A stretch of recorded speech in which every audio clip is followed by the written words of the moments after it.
Hollywood Unlocked Uncensored. What up, everybody? This is Jason Lee, and this is Hollywood Unlocked Uncensored. And I'm Melissa Ford, a.k.a. The Curve Queen. It's DJ Damas. Let's get this show started. Ooh, and we are in our new location. We have been kicked out of the former location. You know, when the glow up happens, we got Kate Michelle in the building, so now we really good. Why they kick you out? What you do? I didn't sign a contract that didn't have no money in it. Ooh. Oh. I mean, you ain't going to sign no contract if there's no money in it. No, not. No. So the last time I talked to you, we were actually just sitting down on my couch and having a conversation that felt so organic. It was literally like me and you talking on the phone. She's amazing. I just wanted to say, just for everybody, thank you so much. She sent me flowers when I was, when the accident had happened. It was really kind. We had never met. Oh, you guys had never met? We had never met, Oh, wow. and she sent me flowers. No, I mean, she was calling me for your address. Yeah. She was some damn alias at the hospital. Yes. But she actually called a few times to make sure that she got the information. That's so kind of you and so sweet. We go through things like I was going through my surgery, and I was in on bed rest at that time, and people were sending flowers, and I just knew what it felt like when you just laying there like, oh my God, my life, like what's gonna happen or how did this happen, and then you see the people that love you, and then the people you thought loved you, they don't be around as much, and then you start looking like, damn, like I put in time to the wrong people. So when I saw that had happened to you, I was just kind of like, wow, she was living her life. She never knew that this was gonna happen to her, and I just wanted to send you something because. Thank you. It was so thoughtful of you, and it really did. It just made me. I was having trouble, believing in humanity. I was like losing faith and whatnot, and it's just like the kindness of strangers, people I'd never met before, just extending themselves to me, just saying, you're in my thoughts, you're in my prayers, or even just giving me advice. It was so nice of you. Thank you so much. I'm glad you That's brought the it. soft, beautiful. That's the softer side of Kate. And I was saying off camera, I take a lot of pictures with a lot of people, and people would assume from Instagram that you're friends with everybody.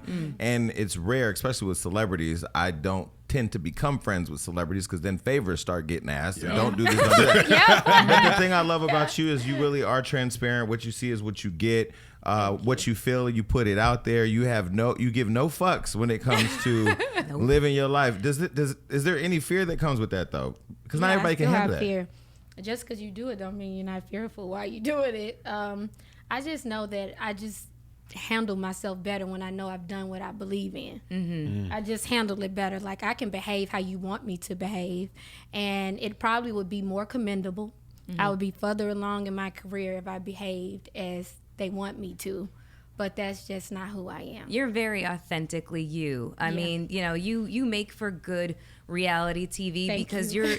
you want all the smoke. You're about that life, But you truly, when you see you on reality TV, there isn't a thought in my mind that you are not being true to yourself, that you are actually saying, the thought leaves your mouth, this is exactly what I think, and whereas other people, it looks a little bit more like an act. Manufactured. Very manufactured, and zero manufacturing. Very I mean, it's courageous. pros and cons. Like, you'd be like, why the hell I say that? Like, damn, did I say that?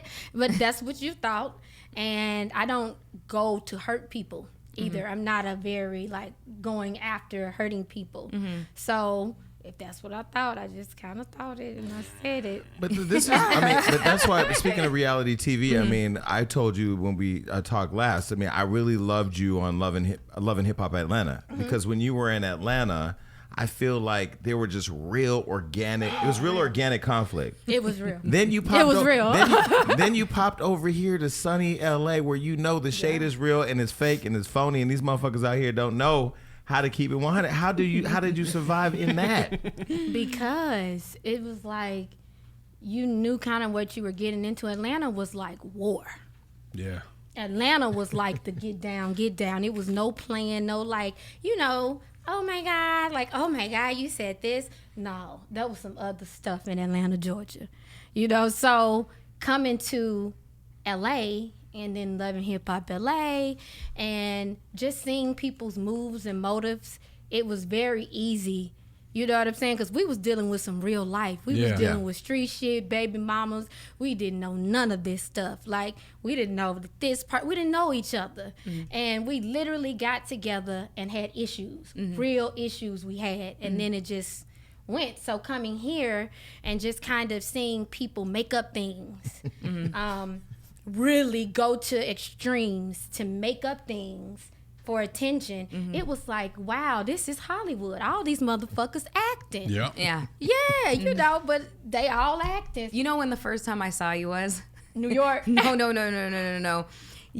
don't know who it was that you were, in scene with, but they'd come to bring you flowers and you ended up smashing them on the head. Yeah.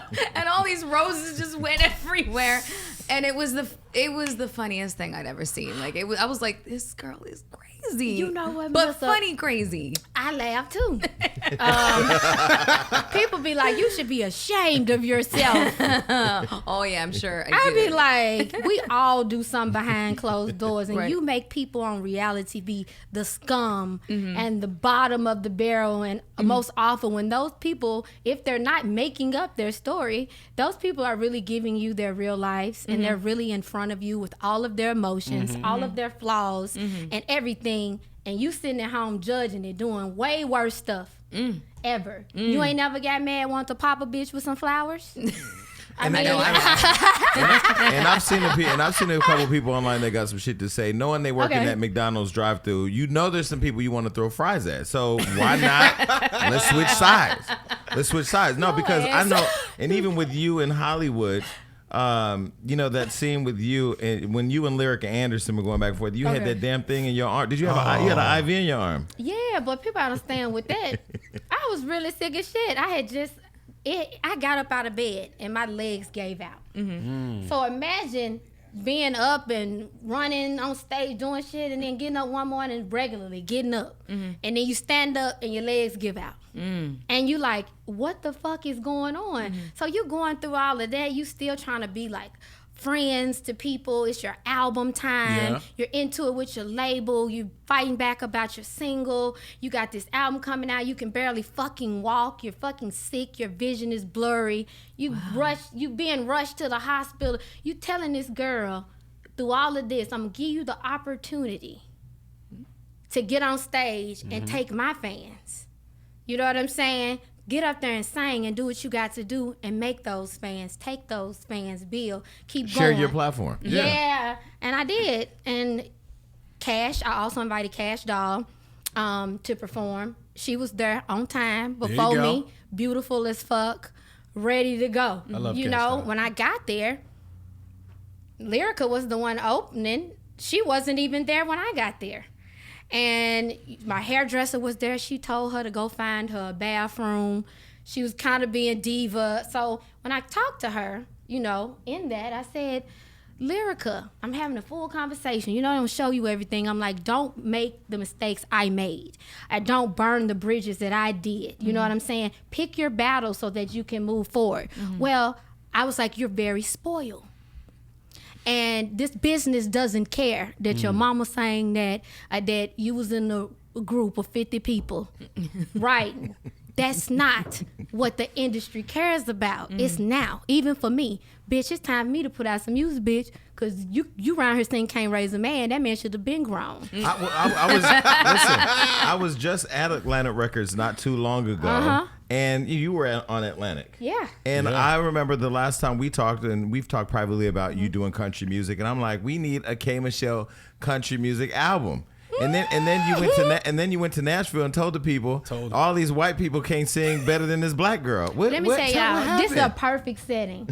You see, I normally try to defend myself online. I said I'm not defending myself no more because out of all these years, even if you didn't like me, if you watched or wanted to judge me and paid attention, you would know I never react first. I'm never coming at you hard first. I'm always coming at you cool as shit until you do something to me. Then I'm gonna give you hell and I'm gonna win it. So that's. But how set it? Okay, for people listening that may have missed it, I don't know how people miss it because I could when my staff sent it to me because they know we like each other. I said, put that shit up right now. So you're in Nashville.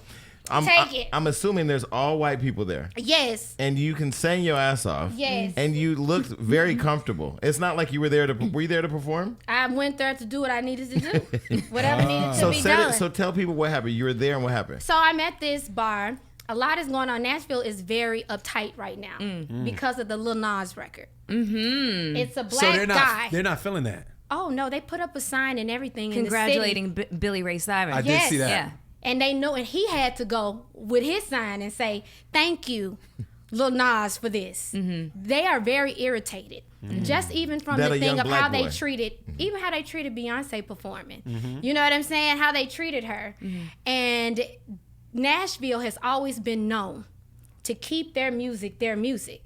Well, you can look at it as good and bad. If we did that, in this music, instead of having all these bitches in Hollywood, having all these bitches in Hollywood run around saying they doing music and can't sing and can't rap. Mm-hmm. If we was that tight in our music, we would have great music, and our babies would have love like Motown. Are you talking about Moniece and April? I don't. Oh no, I didn't. I didn't know where we was going. Let me tell you something. I'm gonna talk about this country thing. Okay, sorry. Let me say. No, then we'll get on that. Okay, so We'll with the country music. So I went to Nashville. I had already sat down with Chris Stapleton, talked to him about it. Went to Nashville and said, okay, I'm gonna go. This was my third time down there for country music. I had a show, an R&B show for the NFL draft. So I did it. So I said, let's go to a honky tonk. Yeah. I want to go to a honky tonk and see how they get down, you know? So I walk in. Of course, I'm the only black person. Then I got two big black men behind me that's huge because they the bodyguards from the other show. So I got these two big black dudes, a room full of all white people, drunk, all the country music. So they letting people get up there and sing. That's what Nashville known for, singers getting up there really singing. Ah, okay. You got to pay your dues to get in country. You don't do that. You get up there and you pay your dues around that city. Ain't no auto-tune in it. No. Oh, you get up there on that stage, no matter how big you are, they still get up there on them stages in Nashville and sing. I like that. Wow. So I said, I want to sing. He said, well, this is not the night. This is not the night. This is country song. This country music tonight. Did he say that? And you was like, yeah. Did he hear your swear to God. Wait, the man that was on the video with you? No, he was the cool one. He didn't know. It was the man that was running the music and everything, and people was going up there and they would sing. He had no idea that that's how I paid for college, through yodeling. Mm-hmm. You can't look at people because I act like you think or because I look like this. Mm-hmm. I grew up. My mother took me to Bob Westbrook. He's one of the biggest people. He trained Britney Spears, Justin Timberlake, Miss Americas. And he said, I was a little girl, and my mother took me to him. And he said, no offense, ma'am, but this is a little black girl, and they're going to expect her to sing Whitney Houston with this big voice. Mm-hmm. I want to teach her something else, if you will allow me to teach her something else. And it was how to yodel. Wow. And it was how to sing country music, and it was how to love different things. So the first tape I ever got was The Judds. Wow. So you going to look at me in my face and tell me that I can't get up here. It didn't even click that I can sing this. You just saw my face and said to me. And put you in a category. Yeah, this country night. But that's how the industry works though too, right? I mean, for the most part, labels, when they see a black girl, especially with a voice like yours. A black girl with attitude and a voice like mine, you automatically Mary J. Blige. Well, automatically. You've expressed before that you wanted to do a country album. What was that pushback? Why didn't it ever happen? My label, they promised me. They would string me along every album. Oh, wow. After the first album, they said, you can have your first album did so good.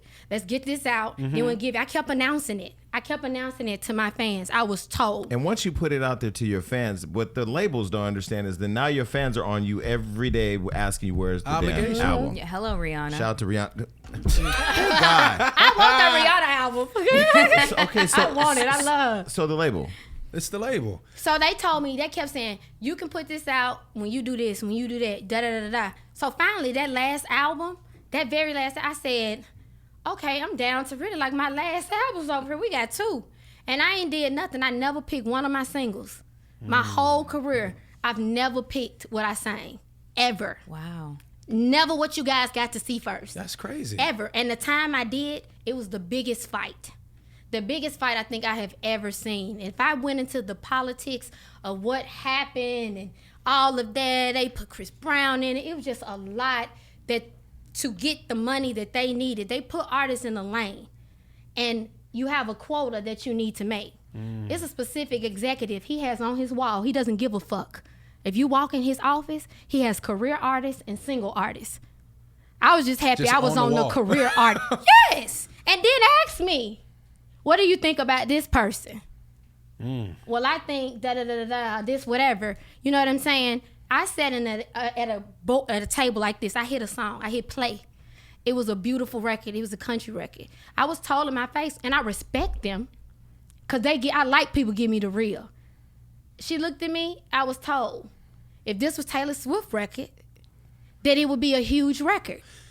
But I speak about this all the time. I was told to my face several times, but that one particular time, I'll never forget. Did you see how Taylor Swift tried to do the Beyonce thing? Girl, you not no Beyonce. I said she out looked there with that band. I said that on the last show. I said that performance looked like uncooked chicken. It sure did.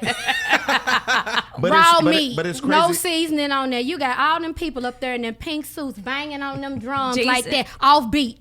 Dancing off beat. She is the female Southern version of you. Oh, this one right. Let me you guys are like. She FaceTimes one day. She FaceTimes one day, breasts hanging out, and I answered the phone, and she had like this robe on. You know, she's a beautiful body. She's sitting there, and she's like, "Hi." She goes, "This don't offend you, right?" I go, "Well, this ain't typical, but I can fuck with it. I mean, I can roll with it. I ain't gonna screenshot nothing." He said that the whole time. No, I was free. But going back to Nashville and talking about freedom from labels, freedom of speech, and all that, is that kind of what when he said that to you and you got up there, did you feel free to just express how you felt? I was fearful because I didn't know. You know, they be lynching us. They be lynching us and shit now. We act like this shit ain't still going on. Mm-hmm. They get away with killing us. So I got up there like, I feel like I look at people like Muhammad Ali. People can say what they want to say about me. He was fearless. You know what I'm saying? He was fearless. My daddy is an African-American professor at University of Memphis. I didn't get to work at like a regular job. I had to work at the Civil Rights Museum when Martin Luther King was killed because he paid me. He didn't want me to work for white people. And you're raised in an area that's different than like me there's race here in LA and there's race back home, but in the South. I mean, you getting home and getting to school, getting from home to school and home is a task. It's a task, and I got a son. But I got a black son. When you got up there though, and you said that in the room, first of all you introduced yourself as somebody who's been on the Billboard. They needed to know. They needed to know who was there. That this wasn't the black straggler that just rolled up in your hoop. Your hoop. What is it called? Yeah, your yeehaw, your honky tonk. Your hee-haw. And so when you say this to these white people, and you go on and you basically you mentioned Chris Stapleton. You talked about how this little black girl seems better than all these. Some of these white conscious, what was their faces like? In shock. In shock. I mean, a lot of times I talk people face in shock, so I wasn't shocked. Like, they was like this. Everybody look nervous. They don't know how to react. Do we cheer? Like, what's going on? So I hopped up there. He said, no, soon as the last person, because I never disrespect another artist's show while they in the middle singing, no shit like that. So soon as that girl got off that stage, I said, yeah, I'm going. We finna get up there. So I went up there and I said, hello, Nashville. I'm here. This is who the fuck I am. This is what I have accomplished. And y'all, because it was a longer video. So I was saying, you know, I listened to the City Girls. I listened to that. I curse your ass out. But guess what? I sang a country song down. I can yodel. I can sing. I can play the guitar. And I will sing any white motherfucker under down, because that's our music. Yeah. We started this country music. Black people. That's our music. For there never to have been one black woman to chart in country music is ridiculous. But that's what I would think the label would try to capitalize on. No. That. Why would they listen to a single and say, "Oh, if somebody else sung it, this could be a big song"? Think about money. You're not thinking about business. If you're thinking about business, I've invested in K. Michelle. This is my next Mary J. Blige. I've claimed this. Women relate to her. Yeah. And I get this. This is this. K. Michelle, the product. Yes, the product. We are putting a ton of money behind this product. And this product wants to switch over to some other shit.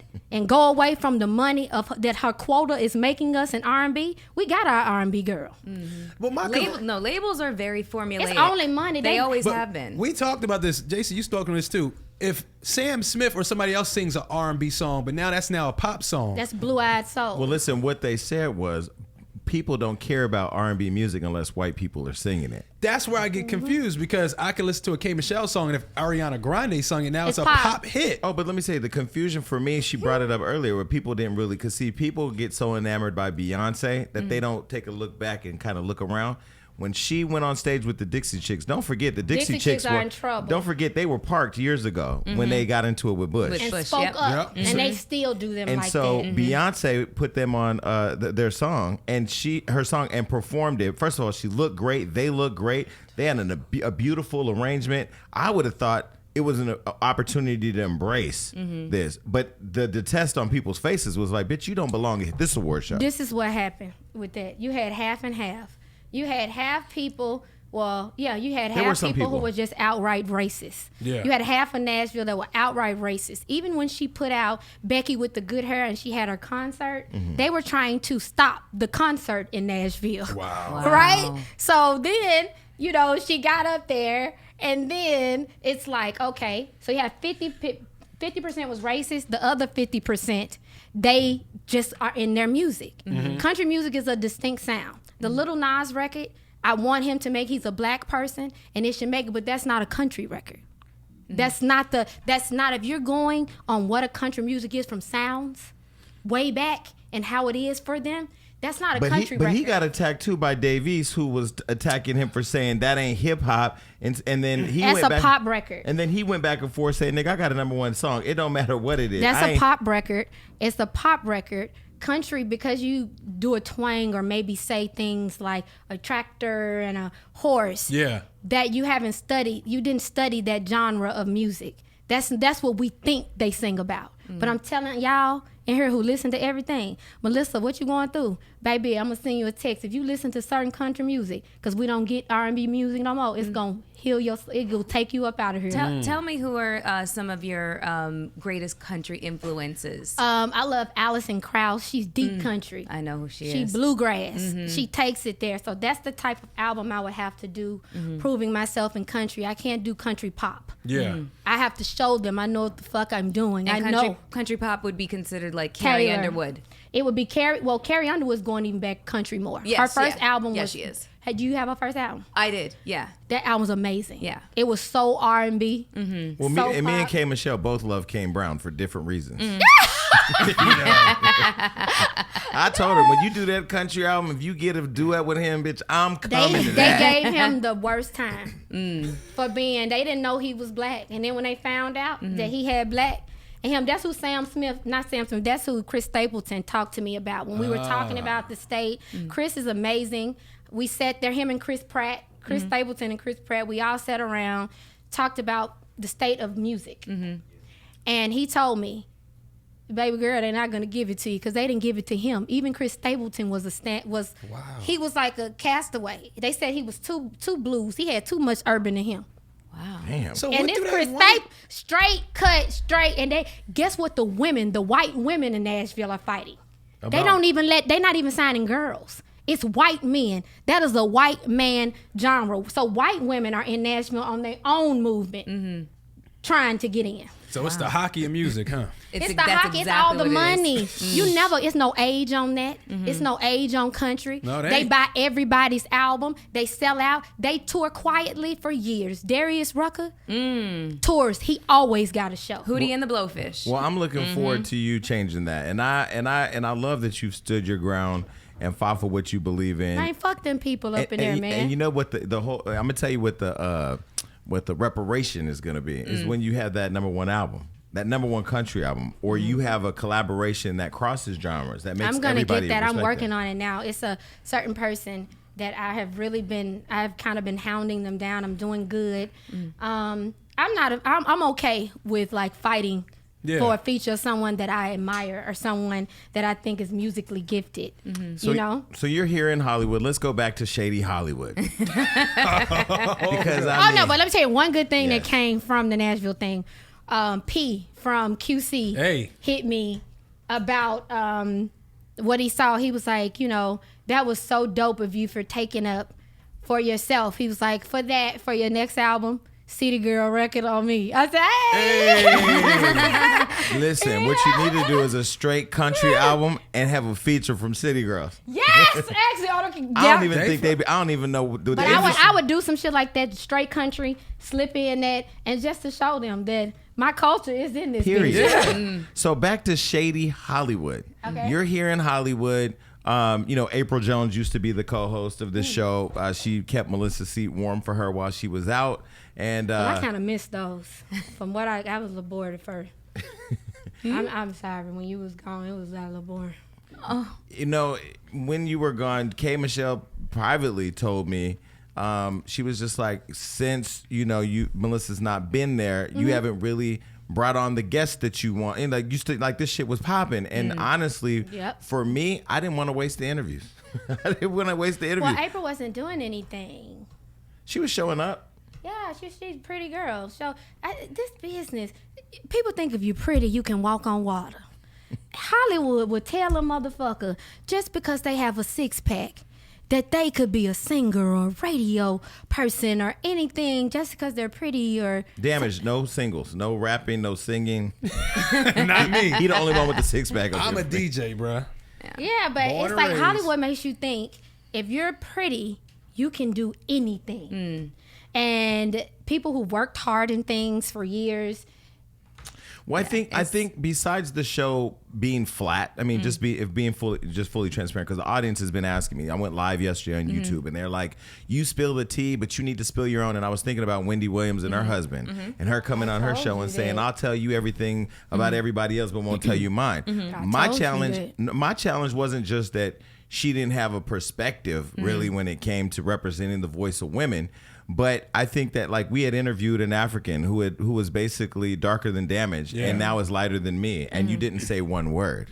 I mean, black women everywhere want to know what the fuck does she do? What did she do that for? And that was your voice. But what was really the deciding factor was I'm hearing in the, you know, I had my falling out with Moniece, and we hadn't worked through it yet, and I had ran into her. What was that about? There was some old film and shit that we just didn't. I mean, we had she was basically okay. So Moniece was doing her dirt to my team, and I had a private conversation with saying, like, you keep fucking with my team, you know, you're gonna force me to come out the cave because I'd be at the house. I don't even, but my team are young college students, young women for the most part, who are just aspiring to be in this industry. And when they get on the carpet, they're not asking you questions that are inappropriate. They're just asking you the questions that I want, and none of them are, in your business. It's just like, hey, how are you, blah, blah. And she had done that a few times, and I felt like, I called her. I said, I'm going to need you to not do that anymore. And the people didn't really know this. I never talked about it. But once she did it again and it was like, whatever, that's when, I started pulling Moniece's receipts out. And then I just used my platform to just attack her every time I could attack her. But I felt like I was growing. I grew out of that. I ran to Moniece in the streets, and I said, look, I want us to have a moment where we can reconcile. Let's for the audience, let's deal with it in public. We don't need to deal with it right here. Okay. She was like, I'm cool with that. And we had an agreement off camera to meet and go through it together publicly. Did you all? Well, I didn't do it because once she was in an unfortunate car accident, April had been filling in, so I put her in the show. April and her had conflict because the girl was saying April was selling pussy. Then she said she was fucking her baby daddy Fizz, and then they did the wait, who was selling pussy? Moniece said that April was selling. Moniece said April. I was gonna say Moniece ain't selling no pussy because she been around that man up out of there before she even opened her legs. That motherfucker ain't selling no goddamn pussy. She selling headache. What the fuck you talking about? Well, I can have a client that can help women get their vajayjay back together if it's falling apart. Listen, stay on track. Okay, sorry, I digress. This is why I don't like being around her because she just pulls like I am really trying to get into the gates of heaven. You gonna get there? I know I'm gonna get there, but I'm gonna go through the fire first. You can get there. Your thing is you tell them you get into the gates of heaven. God likes you because you telling people their truth. Exactly. And so, I said to Moniece, I want to do this on camera. You can say whatever you feel. I'm going to say whatever I feel. Let's go through it. And really with the intent to bring reconciliation. Because I felt like, we're growing, whatever. So I held off doing that with Moniece for our audience because April was going to be here. Then April got on the show. And then she was they got in this big old fight, and then there was a diss song, Betcha Wuncha Kutcha. What was the song called? should have known better. There was a diss track that came out. April had attacked the poor girl. So I was like, oh, so April told me when I see this bitch on site. Who did? So Moniece did the song. April is an artist. Yes. No. You know this. No. Don't do that too. Listen. Did she do You the can't- song? And then don't put like we already have problems with people pretending to be artists. Don't do that. Just say she records music. No, I think that's appropriate. But that's different because you could record a voicemail and there could be music in the Well, background. I don't like people work hard to be artists. You work hard at your job, and it's a shame to get into I'm the sorry. NFL. You have to get drafted. Why don't you have to be drafted to get into the music industry? But if she draft, she wouldn't be. This is all else fails. If the nigga I was fucking, if I don't have a baby by him, oh well, I'm gonna go be a rapper. She has 2 kids. I'm gonna but go she has, sing. She has 2 kids. By Well, an if he artist, though. stops talking to me, I'm gonna go be artist and start singing some stuff. You ain't did this your whole life. Motherfuckers around here been grinding at this. Like this, my mother and them was minus the beating was Joe Jackson them. So you gonna wake up one morning all of a sudden and decide you want to start talking? So the straw that broke the What? so the straw that broke the singing camel's back was that she did all this when I see She it. can sing but can't talk. When I see the bitch, no, but not even that. Listen, Sing but can't do an interview. That's being on the stage, ho. Get up there and do what you got to do. That's going.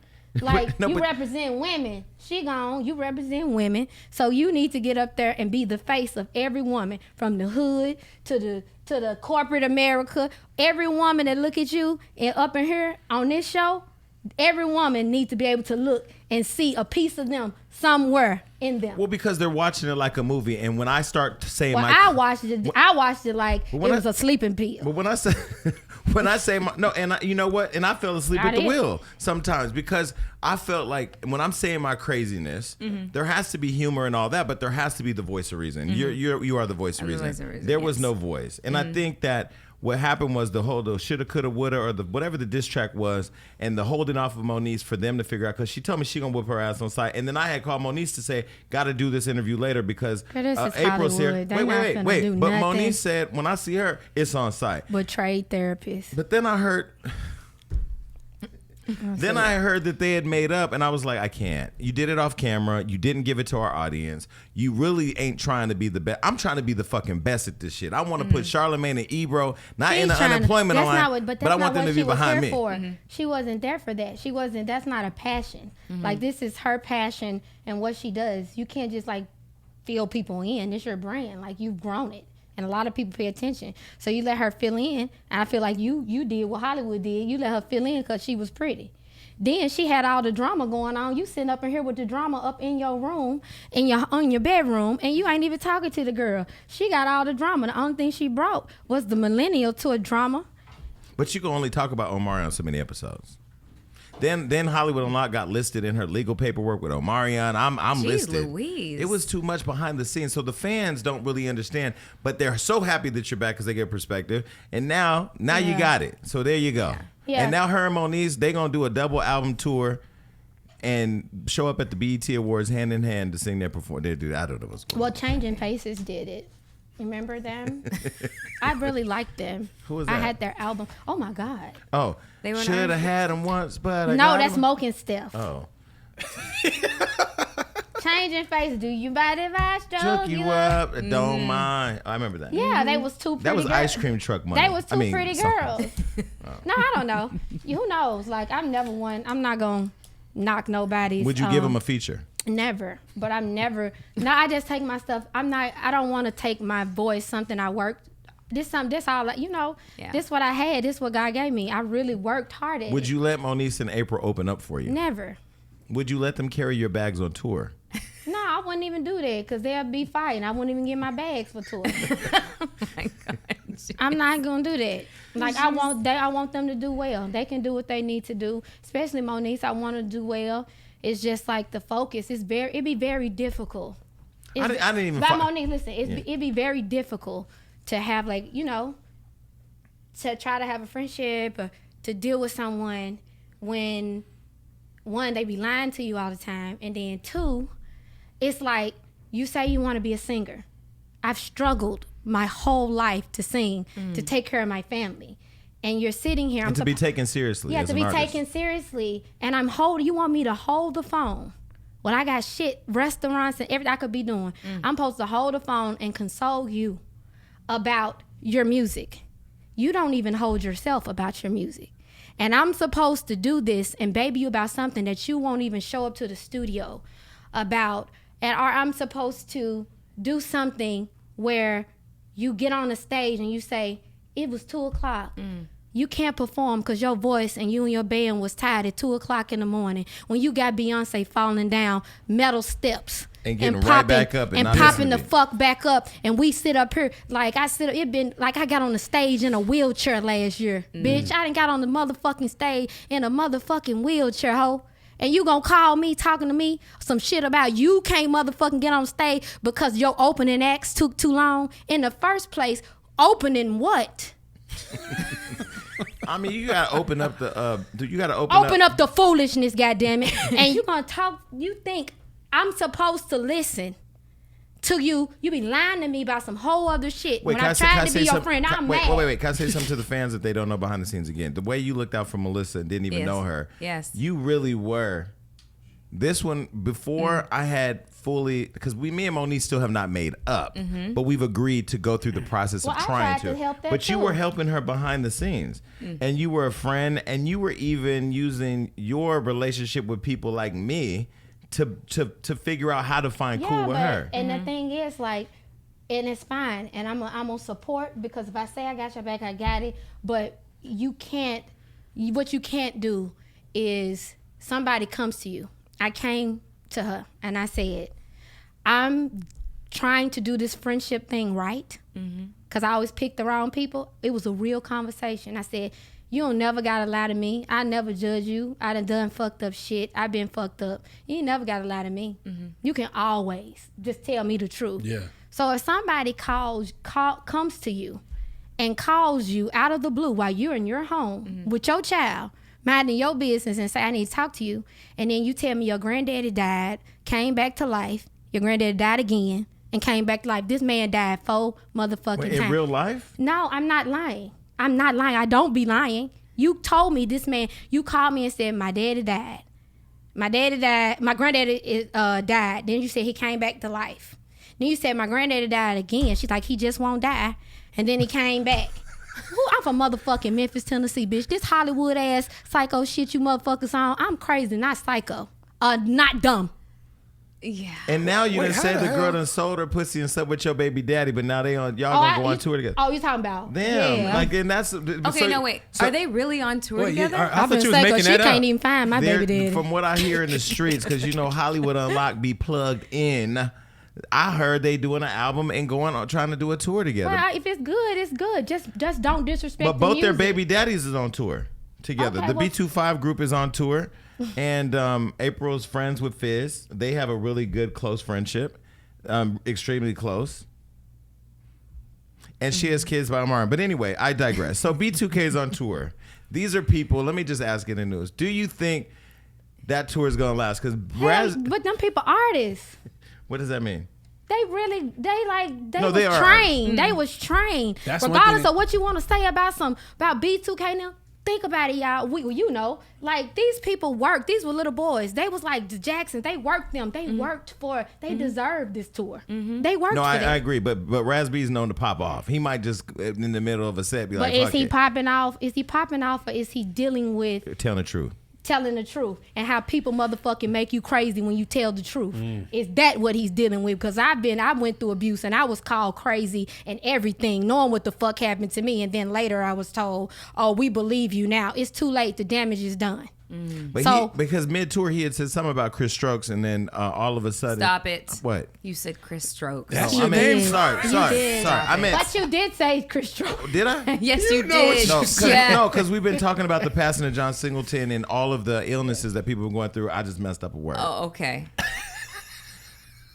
So Chris Stokes. Stokes. I Okay, just the wanted to fact make that, sure. but what is he stressing for? Because neither one of those are his baby mama. They got other drama on tour. I mean, I don't know. I hope they make Well, it. I want them to keep on going because they dance their ass off. They actually do have They are talent. amazing. They had great They are records. amazing. There was still a time when music and people was singing and loved their music. I want them to do well. Well, what I do love is that the B2K fans, I was telling this to Jay Boog, that the B2K fans have showed up. I mean, they have been selling out arenas. So, Yeah. I mean, God bless them. And besides, you know, yeah, I'm going to leave it at that. I'm happy for them, though. I really am. No shade. This is not shade towards them. I'm just saying that I want to see behind the scenes, T. I want to see when Raspy pulled Well, you up. ain't want to see because you had it right up in here and you ain't say nothing. Who? You did. But I'm saying, okay. It ain't no way in Wait. life, Jason, I would have had this motherfucker. This bitch would not have been Can I up in here knowing she doing all this shit and sitting up here telling everybody else tea and sitting there quiet like a little No, mouse. but Kay, I this- would have turned the Kay, mic. let me ask you a question. No, Kay. Next on the Kay. list is you, bitch. Kay. No, Tell but us look, what Kay. the fuck happened. Let me ask you a question. Tell us how big is his dick? We She want did to that. know. She did that No, one she episode. gave Hold it on. up. She said the She dick gave had it up. fungus. She said the dick gave her a bacterial infection. She said the dick had We too want much- to know She said if the dick had Fizz dick gave she her said that. Who dick gave it to her? Who said Which one? Who said she's having sex with Fizz? Maybe they just fair weather. They just friends. I'm going to be Wendy Williams minus Kevin.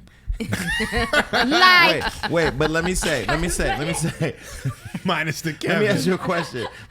What's your favorite song that you've created? Your favorite all-time favorite song? oh, my favorite all-time song that I created, I would say was Sweetest Love. Okay, Omarion is her sweetest love. She talked about him every episode. We got to talk about other things. This is with the president is fucking people. No, she was talking about shit we know. Like, Yeah, that's she true. was talking about We need the this. full tea. We know you have a baby. We know you fucked him. You have 2 kids. Yeah, this We understand it, but we want to see the shit. this show does not allow you to just kind of like sit back and choose. and choose what kind of information, you know, whether I like it or not. You know, here comes Jason, and he gonna be like, "No, you were doing this and you were doing that." and Melissa No, Ford. Jason can call me out too. I eventually had to, you know, start to reveal things about myself in order for the audience to start to feel closer to me. Thank you for saying that, but I will say Yeah. this is like she was like one of my closest friends at the time we started. We Yeah. literally talk every day. Could tell her she knew everything about me. I knew everything about her. So I really didn't. We didn't have a meeting about where the line's at. Yeah. One day she pulled up in an Uber and it was a Honda Accord. I wasn't in here. Fuck you. And she had never owned a Honda Accord, but I said this bitch pulled up in a Honda Accord. It was the funniest thing. But that's the funny. transparency. It's almost like when you walk back into your house and you coming back is just like, I'm home. Okay, so speaking of just coming home, Ray J and Princess's dog, I don't know if it's coming home. That motherfucker that moved out. They brought a baby home. The dog is like, fuck it, I'm out. And apparently they got a $20,000 reward out. So I've actually been driving around That the dog neighborhood. probably know how to talk. That dog gotta know how to talk. Is a dog worth $20,000? Yeah. If you love the dog, mine was, and I let them bitches go. What about Daisy the Chihuahua? You put $20,000 out to go find her? You know how much I love her. That's my child. $20,000? If I had it, I don't even know if I'd put I out 20. wanted, I don't even know if I put out $20,000 to find my kid. If I Oh, had, now yeah, you gonna right. find your if I kid. had ran, 20,000? You gonna find your Yeah, kid. you would. You gonna find your kid. I start GoFundMe yeah. Is to find my child because Okay. your ass shouldn't have left anyway. Like that damn dog The shouldn't have kid left. shouldn't have left. I had a dog napper. I think that their dog got dog napped. No, I had a dog napper. I hired. Oh, you mean a Yeah, dog I hired sitter? a dog sitter. Okay, but look, right. I told him that his time was up and he was living off of it. So I gave him a notice. This motherfucker tell me. He said he tried to tack on a whole price or whatever and said, you don't give me this, you don't get your dog. Like I tax? said, let me tell you something. Like tax. You put a tax on He it? tried to Put a extort tax you. on it. No, he really did. tried to It was a extort you. real thing. Like my management, everything was going back. My dogs. He was saying they was here, they was there. He gonna get this. He had them bitches ransomed. So what he did not know, I'm still a hood bitch. I love dogs. I love them to death. I'm a hood bitch. You ain't gonna call me. You ain't gonna call me. And extort you. No, he was like in 30 something. He would go up. He would go. My management was like, no, you going up. He would go up and back. I said, I love them dogs. One thing about it, I know they're gonna be fine. And you let him go? Yeah, I'm not doing it. I had somebody do the same thing to me. I'm not- My Chihuahua beforehand, Tequila. Some chick was dog sitting her, and then suddenly she was just like, she wanted to do an intervention. She was just like, so we don't think that you're a very good mom for Tequila, so we're just No. gonna keep her. You named the dog Tequila. Well, she's Clearly, you got a drinking disorder. Had one. They took your dog. She tried to. She tried to. She said I wasn't a good mother. I was just like, oh, okay. So I had to do some like psychological trickery, get my dog back, and I was like, bitch, come near me one more time, I'll fucking call the cops. People out here stealing dogs. Yes. No, I got him so bad. That man really thought that he was gonna blackmail me into these dogs. I love them dogs. They was cute. You know, one of them was from an ex. The other ones was free. They was beautiful. No. They was beautiful. They was real beautiful dogs. Like Honey Jack. I was trying to get him Jack Daniels endorsement. Wait, why is your dog Honey Jack and your dog Tequila? I just thought about that. But y'all motherfuckers. I don't know. I was trying to give them an ad with Jack Daniels. So I was like, I took them to the office of Jack. I was trying to get them some money. They ain't give me nothing. That's a good idea. By the way, your Jack Daniels drink is actually good. The peach. Can I give you some good news I just got coming up here while I What? was You screaming? got something else? When I was screaming, I was screaming coming up here. Really? You know, for real. Because you got a bag. No. Well, it's a bag because Jack Daniels, being on a record label, I was told, they tell you what endorsements you want. I said, I don't want nothing but a Jack Daniels endorsement. They said, honey, that's not going to happen. They don't give out endorsements. The only people endorsed by Jack Daniels is Dave Matthews Band and Frank Sinatra. Really? Wow. That's the truth. They don't do any. They said they don't want to be that. They said it's never. Band? Yeah, they said it's never gonna happen. Random. So do we get a free package? Let me tell you. I mean, I please. got it.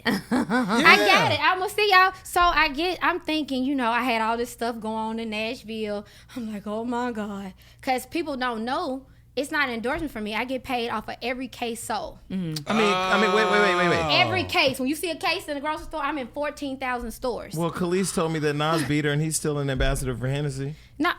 Oh, well, I don't have nothing to do with that. I just got up there and spoke for the people on the country music. And today, getting here, I got a phone call. That's amazing. That my sales, I've already tripled the sales. And my royalties that I pay out, they're increasing. My royalties I pay out because the brand of Southern Peach Jack Daniels has really moved. Wow, So congratulations. All about that money. Well, congratulations. Okay, so last time we talked, R. Kelly hadn't been to jail yet. Now he done been to jail and his bank account is overdrawn by $13. Have you loaned him some money? Because somebody had put up $160,000 for him to get out of jail, and you the only one that I think got money rolling around all around town in this Rolls Royce. No, people have been asking me, you know, to talk about that situation, and I think Jason was really the first person I kind of touched a little. I didn't know I was the first one because the way it just, I mean, you're the best person to interview because you literally answered everything. Because if I don't answer, you're just gonna go find that I was lying anyway, especially your ass. So I might as well just tell you tell your truth. People can't tell it for you. Yeah. So like when I started in the game with I started off, I was signed to Memphis. I was signed, and I was supposed to sign to R. Kelly as the female R. Kelly. And I ended up, he was running around being R. Kelly. He never could see me. So I went there to meet his A&R, Wayne Williams. I performed, sang. He said, you wrote this, you know, you remind me so much of Rob. So I was in that same building, and Memphis was there. And I ended up getting signed by him first. Wow. So they ended up fussing and arguing, and the head of the label of Jive Records at that time, Barry Wise, said, I don't give a fuck, one of y'all sign her. So R. Kelly hadn't seen me. I thought I was doing some shit. I was like, yeah, I'm going to sign to him because you wouldn't see me. Yeah. So I signed to him, and then make a long story short, I went through abuse, and R. Kelly, it's crazy. People call, you know, he an abuser. But an abuser saved me from another abuser. So people's stories are different with different people, you know. And for people to reach out, networks, and people to reach out to me. They've wanted you to say something negative. They wanted me to destroy him when he was already down. And my thing with that was, you don't know what I'm doing behind closed doors for those girls. You don't know what I saw. And I live with him, so I know everything. Oh, wow. You know. I live with this man, and I know everything. All I know is if I talk, everybody's going to jail. How did you You look like you're getting emotional right now. I mean, I do. I try to.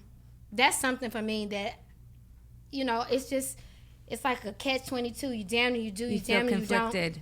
But if somebody saved your life when another motherfucker was trying to take it, I mean, You want me to just destroy the only person that had my back?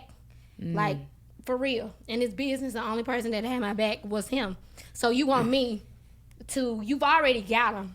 You want me to get on this show or get somewhere and sit there and destroy a person when nobody believed in me.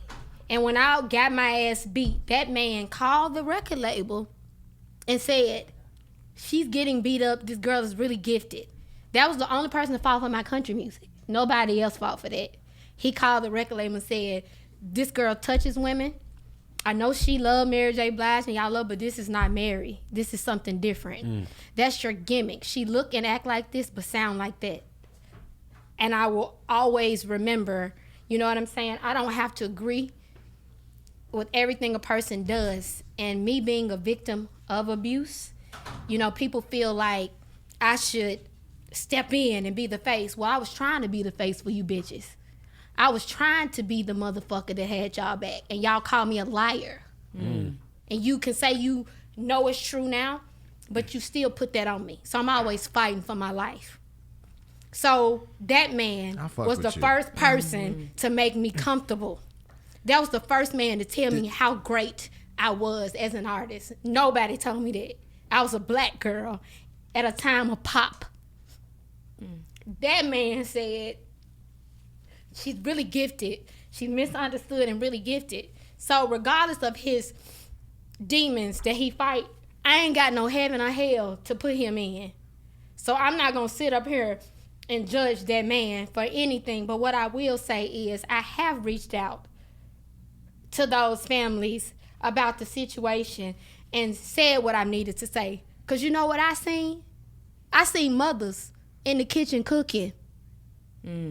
The same ones that are on the... I'm not saying that. Okay. But I've seen mothers in the kitchen cooking. And y'all standing out here, it was managers, people all around. You feel me? It's people all around. So if a motherfucker been raped, touched, don't know nothing, the only thing he ever knew was music, you can't sit here like I'm talking to y'all. You can't talk to him like that. You have to literally write a song. You cannot talk to this man. He literally is a real genius. You cannot. This ain't no brainwash. Like, I ain't on no drugs. I ain't in my fucking 18. I'm a grown-ass woman. I know what the fuck. I can see what's going on with that man and what the fuck is going on. I've tried to protect. I've tried to tell him. I've tried to say to him, that ain't it. Don't do this. Stop. I've done everything I'm supposed to do. But you do realize it's... Well, let me say this. I did what I'm supposed to do as a friend. I was about to say, you do realize, because what I want to make sure is clear, like, you don't own and shouldn't own or feel you own any of the things that he did or that he... I mean, you could only do so much. I'm not. I own too much. And I'm always the villain at the end. Even if I've done something great or tried to help, I always end up... Something in there isn't right or good enough for my people. Well, that's what I was going to say. Where do you find the courage to continue to be loyal to what you feel you should be loyal to in spite of public opinion? Well, when you open up your DMs or when you go to your shows and you see people with slits on their wrists and down their hand, you know, I see a lot of people at meet and greets. No lie, a lot of people who tried to kill themselves. And thank you for helping me not kill myself. I mean, that's the most humbling thing anybody can make you keep wanting to sing. If I didn't have those type of stories, I wouldn't do this shit. I got in law school. I have a full college degree. You're smart. Yeah. And got in 3 law schools. I wouldn't want to do this, you know what I'm saying? But it do help people. So you can't tell me I'm supposed to help people in the way you feel I'm supposed to help them. That's not what you're going to do, because I tried to help you, and a year or 2 of my life was an embarrassment because you told me that I was lying. So you're not going to put me back there up in the fire to go and be the face, you know, for some women who half their parents knew. I got a child. I got a surrogate. I'm finna have some little girls. You know what I'm saying? And I'm their mama. I'm not leaving them with that nigga. You feel me? So, bitch, you need to be responsible for that. I'm not leaving them with no nigga, and I'm definitely, if they want to be a singer, I'm going to sit there. We're going to sing together. Yeah. Well, I definitely got that from our interview, how much you loved your son. And I know with these 2 babies coming in, do you know if you're having twins or boy or girl? Do you know? Well, we have 2 embryos right now, and they want more. When you go into IVF, they want like 6 or 9. And that's another thing I'm gonna say to black women watching. You don't have to do drugs. You don't have to do this. Black women, for some reason, maybe it's our food. If you hit 30 and you're in your 30s, you have right now, because of our food, you need to have IVF if you don't have kids, because they're seeing cases of black women that cannot have babies at as early as 30, and it's us. It's only black women. All right, well, listen, there's a few interviews I've done. There are a lot of interviews I've done. There's very few that I really, really love. And you're always one of my favorite people to talk to. It's not that it's just fun. You're but so candid. And honest. That's good. And I really feel courageous. I feel like the transparency that you have, and I know the fans, like when we post your interviews, your fans come there and find it and share it, and they say how much they love you and how much they appreciate how they get to see the industry through your lenses, and also be there front row to support your journey. And I appreciate you, and I love you, and I appreciate all the support you give us. But I appreciate you too. Thank you. Yeah. I really do. Well, no more tears, because we about to get out of here. We out. Peace. Bye. Bye, everybody.